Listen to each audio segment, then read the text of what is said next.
আজ ভোরে আসামপাড়া বাজারে যে নিজামের যে মোবাইল দোকান আছে সেখানে বড় ধরনের একটি চুরি সংগঠিত হয়েছে। চোরেরা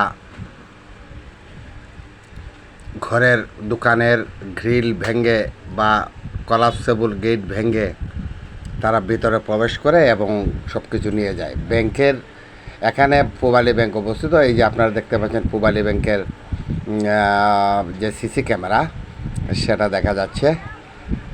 তারপর ইউনিয়ন পরিষদ থেকে উত্তর দিকে অথবা উত্তর পশ্চিম দিকে আরেকটি সিসি ক্যামেরা রয়েছে, যেটা একেবারে ইব্রাশা মার্কেট পর্যন্ত চলে গিয়েছে।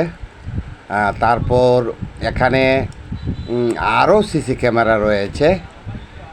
এত সব সিসি ক্যামেরা থাকার পরেও এখানে বড় ধরনের একটি লুটের ঘটনা ঘটেছে। ইউনিয়ন পরিষদ গত কয়েক মাস আগে সারা বাজারকে সিসি ক্যামেরা আওতাভুক্ত করে, কিন্তু চুরি রোধ করা যায়নি। আপনারা দেখতে পাচ্ছেন এই যে সিসি ক্যামেরার ফুটেজ। এই যে দোকানে প্রায় 70 থেকে 80টা স্মার্টফোন ছিল।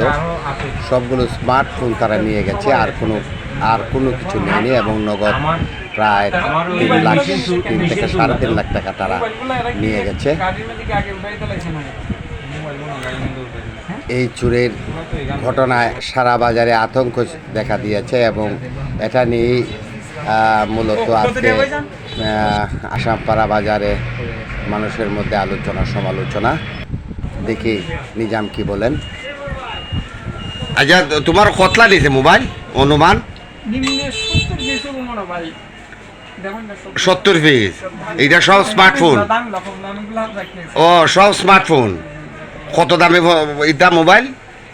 23,000, 27,000, 20,000 আছে, আপনার 15,000 আছে, 10,000 আছে, 11, 12, 13, 14। আচ্ছা, টাকা কত? টাকা পাই নিম্ন 3,40,000 অথবা 3,50,000 আপনার। আচ্ছা, ঠিক আছে। আমরা ওনার মুখেই শুনলাম। প্রত্যেকটা জায়গায় সিসি ক্যামেরা রয়েছে। এই যে আরেকটি সিসি ক্যামেরা এখানে রয়েছে। আমরা জানি যে কিছুক্ষণ আগে চুনারগড় থানা পুলিশ সেই চুরির ঘটনা তারা সরজমি পরিদর্শন করে গেছেন। সিসি ক্যামেরার ফুটেজ তারা সংগ্রহ করেছেন। তো আমি যতটুকু সরজমিন ঘুরে দেখলাম যে এটা অবশ্যই সিসি ক্যামেরার ফুটেজগুলো, সারা বাজারের সিসি ক্যামেরা ফুটেজগুলো পরীক্ষা করলে, তদন্ত করলে এটা বেরিয়ে যাবে।